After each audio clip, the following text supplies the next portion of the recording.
Je coach en ce moment une de nos élèves sur son projet professionnel en cuisine. Et je me suis dit que ça pourrait vraiment t'aider, toi aussi. Moi, c'est Ariane et bienvenue dans un coaching Roquette. Ce sont des sessions individuelles où j'accompagne des personnes passionnées à créer leur métier autour de l'alimentation vivante. Coaching, traiteur, animateur, etc.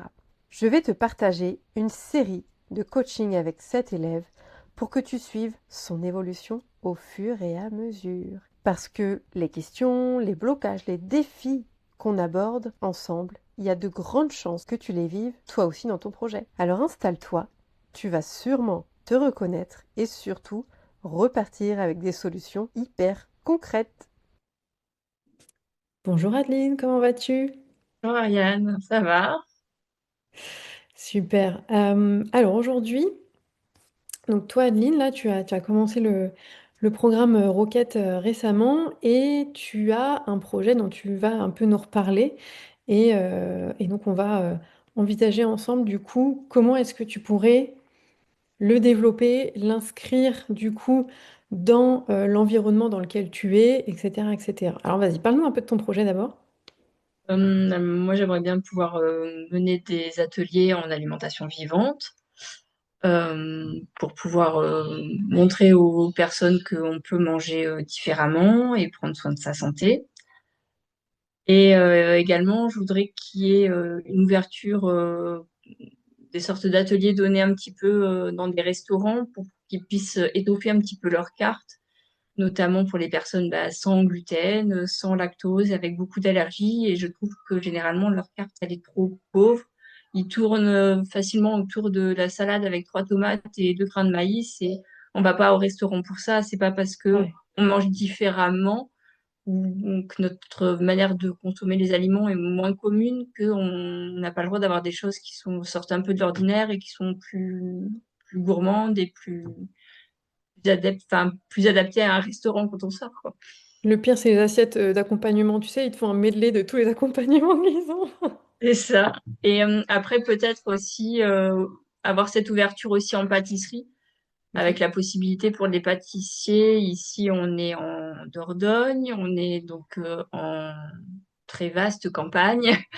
Et il n'y en a pas encore beaucoup qui proposent aussi des pâtisseries avec des alternatives qui peuvent être justement sans gluten, sans lactose, peut-être sans œufs pour les véganes aussi. Et est-ce que moi, je peux proposer des petites choses comme ça de temps en temps aussi, je sais pas. D'accord. Donc ce serait à la réalisation ou ce serait proposer des recettes que eux ils puissent faire, donc les former en quelque sorte? Pour la pâtisserie, je pensais faire moi de la réalisation. Ouais. Et pour les restaurants, je pensais peut-être plus former sur, je sais pas, un type d'assaisonnement, par exemple, dans un premier temps, ou leur dire plus former, peut-être pour les restos, qu'ils puissent quand même Ouais. réussir à étoffer un petit peu. Et puis Oui. après, ils ont toute la saison après pour faire, hein, ça serait peut-être plus en avant-saison, quoi. Ce qui est plus logique, du coup, aussi Mm. pour les restaurants, clairement. Ouais. Donc là, tu as un peu trois volets qui t'intéressent. Les ateliers, ce serait donc des ateliers grand public. Est-ce que tu as un public particulier en tête? Non, tout le public. Ouais, très bien. Après, il y a les enfants aussi avec qui il faudrait travailler, mais on peut pas être partout tout le temps. Non, c'est sûr. Alors, le truc aussi avec les enfants, c'est que quand on fait des ateliers enfants, généralement, alors soit tu fais des ateliers que enfants, mais les parents, ils veulent pas mettre au-dessous dans les ateliers enfants, alors qu'ils peuvent en mettre beaucoup plus pour eux. Soit tu fais des ateliers parents-enfants, mais c'est pareil en termes de préparation, d'organisation en amont et derrière de rentabilité, tu peux pas faire des mêmes tarifs que si enfin, facturais pour un adulte. Et donc, malheureusement, euh, quand on veut proposer des ateliers juste, ok, je propose une date, venez vous inscrire pour toucher des enfants, c'est des choses qu'il faut plus faire sur sur un aspect légèrement bénévole, même si on va pas le faire gratuit, mais ou se dire, ok, je vais pas chercher de la rentabilité, je vais chercher de la contribution, en fait. Euh, Par contre, après, il y aurait d'autres formes pour le faire, c'est-à-dire que au lieu que ce soit les parents, les clients, Ça pourrait être directement des institutions, publiques ou privées, peu importe. Mais du coup, aller chercher on va dire le client au-dessus et non pas les parents directement. Ouais. Voilà. Donc ça, c'est à réfléchir par rapport à ton projet. Alors moi, je vais te challenger un petit peu parce que ce que je recommande toujours, et tu vas le voir au fur et à mesure que tu vas progresser dans le programme, euh, c'est de d'abord développer une chose. Oui. Ça veut dire, l'idée, c'est pas que tu fasses que des ateliers, mais ça pourrait être, par exemple, si la pâtisserie, c'est un de tes trucs, tu pourrais très bien dire, OK, je fais des ateliers pâtisserie et à côté, je fais de la production de pâtisserie pour des pâtisseries locales ou peut-être des événements, etc. Tu vois, mais tu restes dans une thématique qui est cohérente et qui est logique. Ça pourrait être aussi, par rapport à ce que tu m'as décrit, euh, d'aller sur une thématique, pardon, d'un peu plus être dans la végétalisation. Donc, tu vois, d'avoir des ateliers autour de, OK, végétaliser ou crudiser, tu vois, c'est pas tout à fait la même chose, mais peu importe, c'est toi qui vois. Et du coup, le faire avec du grand public et avec des pros. Pourquoi pas? Mais sachant que dans tous les cas, les deux solutions que je t'ai proposées, la problématique, le challenge, on va dire plutôt, euh, c'est que tu as un persona qui est différent dans tous les cas. Et ça, c'est quand même beaucoup plus compliqué à gérer quand on est en train juste de se lancer, d'avoir plusieurs personas différents. Donc, l'idée, c'est que toi, tu puisses petit à petit cheminer en te posant la question, OK, par quoi est-ce que je vais commencer? Et l'idée n'est pas que tu fasses, je sais pas moi, que du conseil pour les restaurateurs, si tu as envie de faire d'autres choses également, mais en tout cas, d'aller développer plusieurs offres, mais qui s'adressent à un même persona. Parce que le restaurateur, le grand public, les pâtisseries, boulangeries, tout ça, c'est que des personas différents. Et donc, ton énergie, elle va être dispersée. Tandis que si ton énergie, elle va à un seul endroit, ce sera beaucoup plus facile pour toi, tu seras beaucoup plus efficace. Et une fois que tu es à l'aise là-dedans, que tu maîtrises, que ça tourne et que ça fonctionne bien pour toi, tu pourras aller chercher à faire autre chose. Généralement, dans le milieu de l'entrepreneuriat, ça va te faire peur, je te préviens, on dit qu'il faut aller chercher à faire au moins 100 000 euros avec un premier persona avant d'aller développer d'autres choses. Parce Mhm. qu'il faut te rôder. Il faut que tu sois hyper bon dans ce que tu fais, que ce soit fluide pour toi, que ce soit simple, avant d'aller faire d'autres choses. Je te dis ça, moi, c'est vraiment, je l'ai fait de mon expérience, c'est-à-dire j'ai voulu tester plein de choses. Euh, même fait plus que tester. Et en fait, clairement, l'énergie est dispersée. Du coup, on est moins bon partout, ce qui n'est pas le but. Un point important quand même dans ce que je te transmets là aussi, c'est ça ne veut pas dire que tu peux pas tester. L'idée, c'est que tu puisses aussi, là, pendant le programme ou juste après, que tu puisses tester. Par exemple, tester ton premier atelier. Tester d'aller voir un restaurateur pour lui proposer une assiette végétale. Tester, pourquoi pas, d'aller contacter une pâtisserie et lui dire, OK, ça vous dirait là aujourd'hui de faire une petite dégustation offerte pour vos clients. Ça ne veut pas dire que tu peux pas tester. Il faut tester. Moi, je pense qu'il faut tester parce que du coup, tu expérimentes. Tu vois ce que ça va faire sur toi, ton énergie, etc. Et tu vas voir aussi s'il y a des choses tout de suite où tu vas dire, OK, ça me plaît, ça me plaît pas, etc. Mais si tu persévères dans des choses très, très différentes, ça demande beaucoup de jus de cerveau, d'énergie, etc. Et donc c'est beaucoup moins facile d'avancer, c'est beaucoup plus lent, Je comprends. tu vois. C'est vrai qu'on a envie tellement de partager. C'est ça aussi, je pense, quoi. Qu'est-ce que tu penses de tout ça là? Oui, c'est cohérent. Ça peut être un peu peut-être frustrant aussi d'un côté, en se disant ben j'ai tellement envie de partager que je veux être un peu partout pour que les personnes puissent se rendre compte à quel point c'est génial ce type d'alimentation et ce que ça offre vraiment quoi. Mais je comprends que si je suis partout, je vais pas pouvoir donner correctement à chacun et que du coup ça va pas me donner ce qu'il faut quoi. Exactement. Et qu'est-ce qui émerge à l'intérieur de toi là si tu devais tester en tout cas une des trois premières propositions que tu as énumérées? Euh, Peut-être que les ateliers c'est plus facile à mettre en place. C'est à toi de voir. Quel est ton critère numéro un? Est-ce que c'est la facilité? Est-ce que c'est la diversité? Tu vois, d'aller chercher quelque chose qui même peut-être n'est pas si facile que ça. Par exemple, le conseil pour les restaurateurs.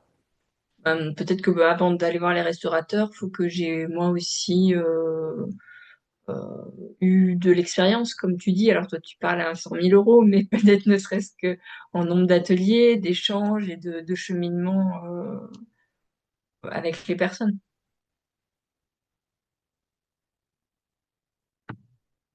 Moi, je suis pas persuadée de ça, dans le sens où si tu te lances à faire des ateliers, à un moment donné, tu vas commencer. Tu vas être débutant, tu vas lancer tes premiers ateliers.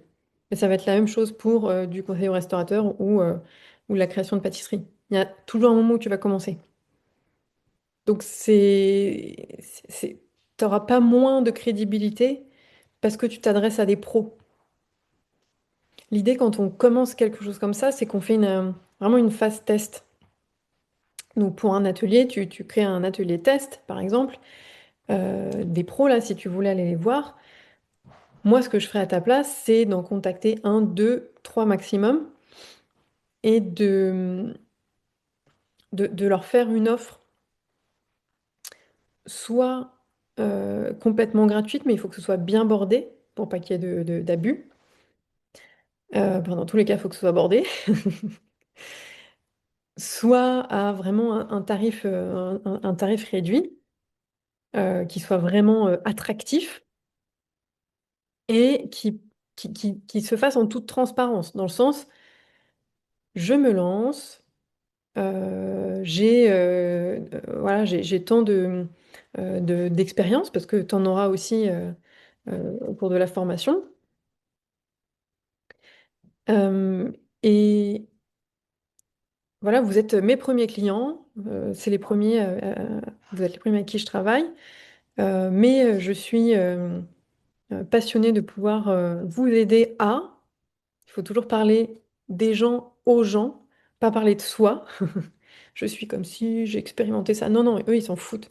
Ce qu'ils veulent, c'est qu'on leur parle d'eux. Les gens, ils veulent toujours qu'on leur parle d'eux.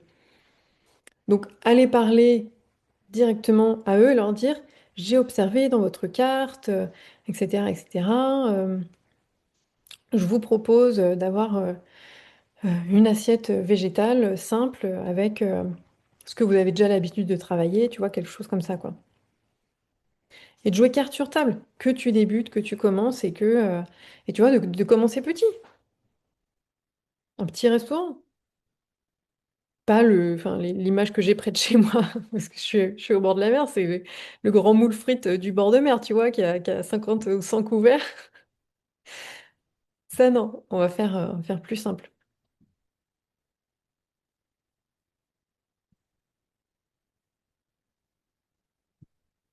Qu'est-ce que tu Ouais. ressens là? Euh, pour le moment, vu que je suis en début de formation, je me sens pas forcément légitime d'aller voir les pros tout de suite en fait. Oui, oui, oui, bien sûr, pas tout de suite, mais au moins ça chemine dans ta Ouais, tête. ouais. Ouais. Et après, comment je vais être reçue? Parce qu'ils vont me dire, ben, qu'est-ce que bah, nous, on est pro, on est cuistot, on sait faire tourner notre restaurant. Qu'est-ce que ça peut nous apporter d'avoir quelqu'un comme ça qui débarque et qui veut changer ou nous proposer des choses dans notre carte? Enfin, on sait faire. Et l'idée, c'est que toi, tu vas être une spécialiste de cuisine végétale et crue et que tu vas pouvoir les aider à avoir une assiette qui soit exempte d'allergènes, qui soit du coup végétarien, éventuellement végétalien friendly, euh, et ce qui est de plus en plus demandé aujourd'hui. Et il y a de plus en plus de gens qui cherchent ça et qui ne trouvent pas. Et t'es pas obligé de faire du 100% cru, bien sûr, si toi t'as pas envie, si eux ça leur parle pas, etc. C'est pas ni même du 100% végétalien non plus. Mais la carotte, on va dire pour eux, c'est toujours d'aller leur expliquer que avec cette offre-là, bah, ils vont forcément avoir plus de clients. Ils vont attirer des nouveaux clients. Tu vois, en se référençant sur comment TripAdvisor ou je sais plus, enfin des trucs de restaurant là où tu te listes. Ils vont pouvoir ajouter le petit critère repas végétarien. Donc tous les végétariens, ben, quand ils vont chercher un restaurant végétarien à X endroit, ils vont trouver que cet endroit il propose assiette végétarienne. C'est comme ça que ça marche. Ouais, parce que c'est vrai que enfin, moi, à l'heure d'aujourd'hui, quand je regarde et que je cherche quelque chose qui pourrait correspondre ou se rapprocher le plus à ce que je mange actuellement en alimentation vivante, c'est compliqué, ouais. Ouais, c'est Obligé de faire des compliqué. compromis, quoi. Oui, des gros parfois. Et voilà, on n'a pas envie de se priver de sortir non plus, parce que c'est pas le but du jeu, mais Ouais, c'est- tout à fait. Ouais, ouais. Et ce qui est, je trouve, intéressant, en tout cas, dans ce métier-là, c'est aussi de la créativité de se dire, OK, la spécialité de ce restaurant, par exemple, c'est des burgers. Et du coup, leur proposer un burger, tu vois, qui soit bah, du coup sans gluten, sans qu'ils aient acheté un pain sans gluten chimique avec plein de produits affreux, qui puisse aussi proposer autre chose que les frites. Moi, le nombre de fois où je discute avec des gens qui me disent qu'ils en ont marre de manger des frites, Ouais, mais bien ça sûr. arrive tout le temps. De quoi? Ah oui, oui, je suis d'accord avec toi. Voilà.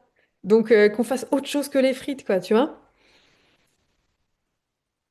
Et tu pourrais même, si tu voulais, faire un sondage à la pluie. Tu vas voir les clients du restaurant, tu vas voir les avis, tu leur poses des questions. Est-ce que vous aimez, est-ce que vous êtes content de manger des frites à chaque fois? Est-ce que vous n'avez pas envie d'autre chose? Enfin, tu vois? Oui.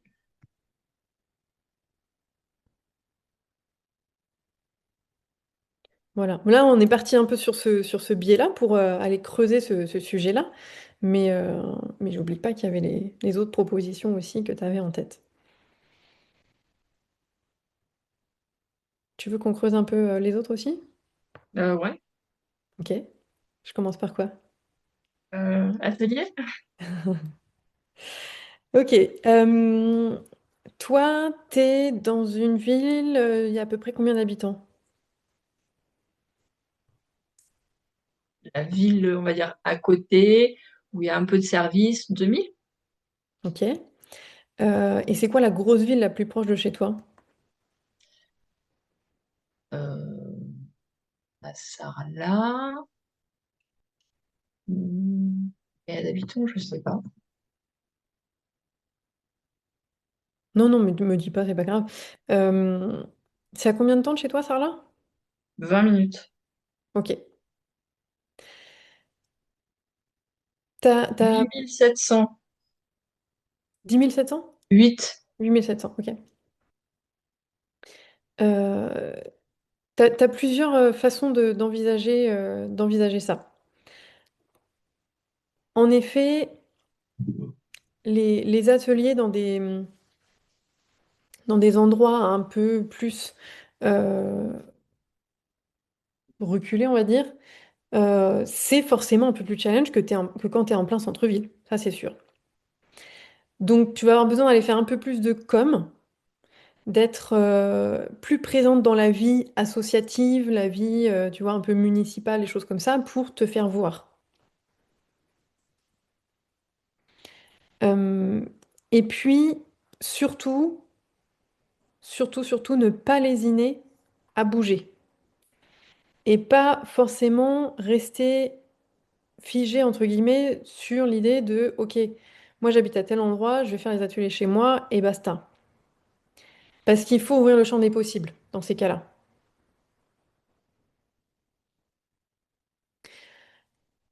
Donc ça pourrait être intéressant pour toi, je pense, d'aller voir où est-ce que tu peux animer des ateliers, que tu peut-être détermines une zone, entre guillemets, de chalandise dans laquelle toi tu peux te déplacer. Donc à combien de temps de route est-ce que tu acceptes de te déplacer? Jusqu'à, oui, 1 heure. Tu peux faire jusqu'à 1 heure. Donc il doit y avoir encore d'autres grosses villes, peut-être à 1 heure. Ouais, il y en a 2 autres. Ouais.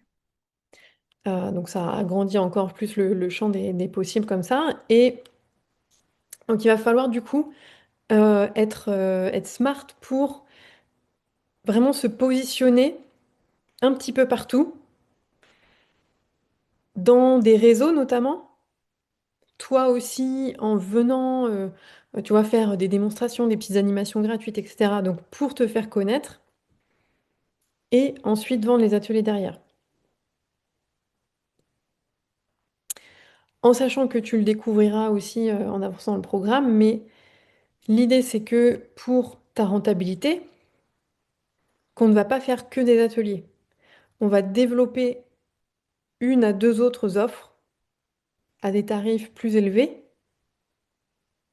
Voilà, il y a encore d'autres possibilités aussi. Mais tu verras ça petit à petit en avançant. Mais voilà, je te tease un petit peu là-dessus. L'idée, c'est de pas juste rester sur des tarifs à 50, 60 euros l'atelier parce que ça va te demander donc beaucoup de clients, beaucoup d'énergie, etc. Alors que si tu as une prestation, un produit, peu importe, qui se vend, je dis n'importe quoi, à 250 euros, alors que un atelier, mettons que tu vendes 50 euros ta place, donc ça te ferait, c'est comme si tu avais 5 clients en une seule fois. Donc c'est beaucoup moins d'énergie en quelque sorte.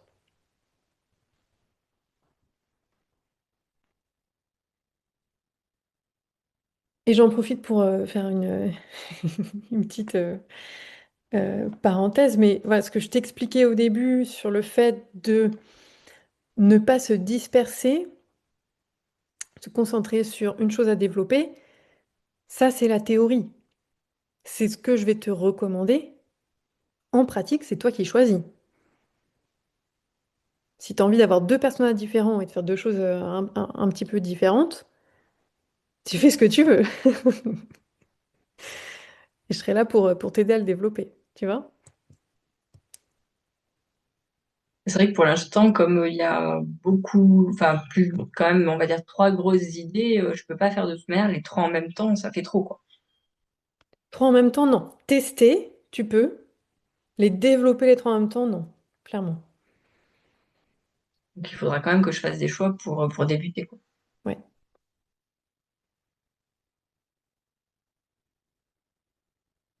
tout à fait. Et alors, du coup, par rapport à la création de pâtisseries, donc toi, tu t'imagines aller contacter, par exemple, des pâtisseries et leur dire, OK, je peux vous proposer de vendre une offre végétale sans gluten, etc. C'est un peu ça l'idée?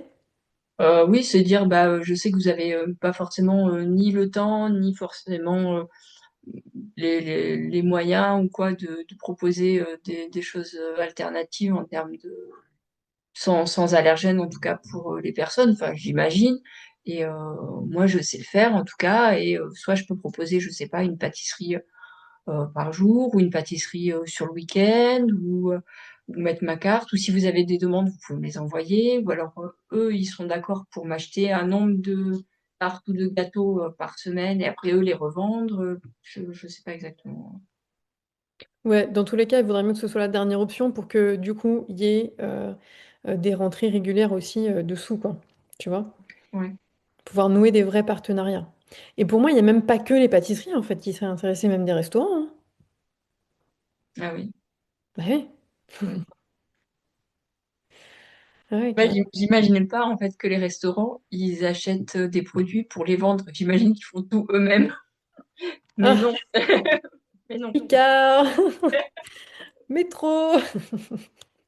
Mais c'est vrai que j'ai pas. Mais oui.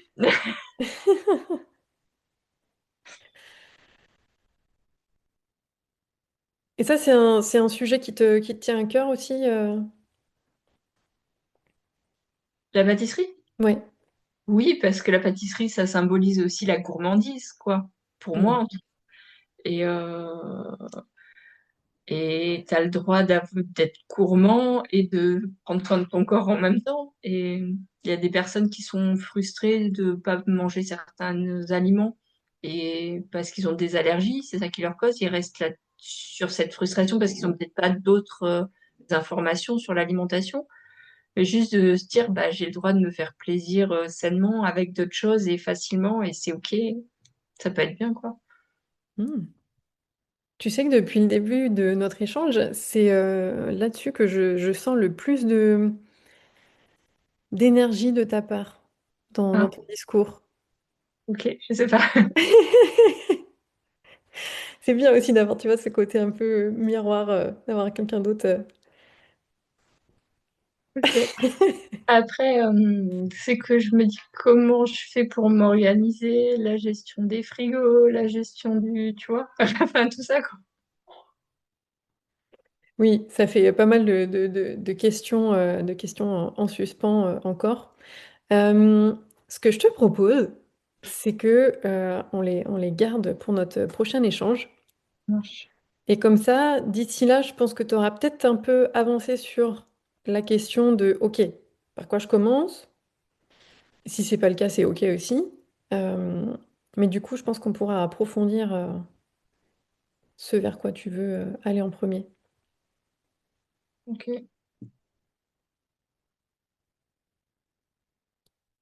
Donc note-toi bien tout ce qui te vient quand tu vas avancer dans les modules. Ouais. Petit à petit, tout ce qui te... Écoute ton corps aussi. Parce que tu vois, là, moi, je l'ai senti. Je peux me tromper aussi, mais en tout cas, j'ai senti quelque chose. Ton corps aussi, il va te parler.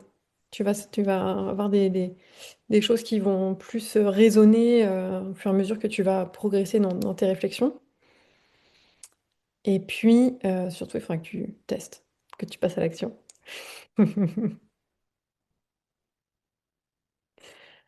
Ça marche? Ça marche. Ça va, ça t'aide? Oui, ça remue des choses, mais c'est normal, c'est comme ça aussi que qu'on avance et ça re-questionne d'autres choses. Donc, ouais, il faut poser les choses et puis voir où ça nous mène, quoi. Yes. Bon, bah super, Adeline. Bravo pour ce coaching là qu'on a fait ensemble. Et puis, Si, du coup, à très bientôt. ça marche.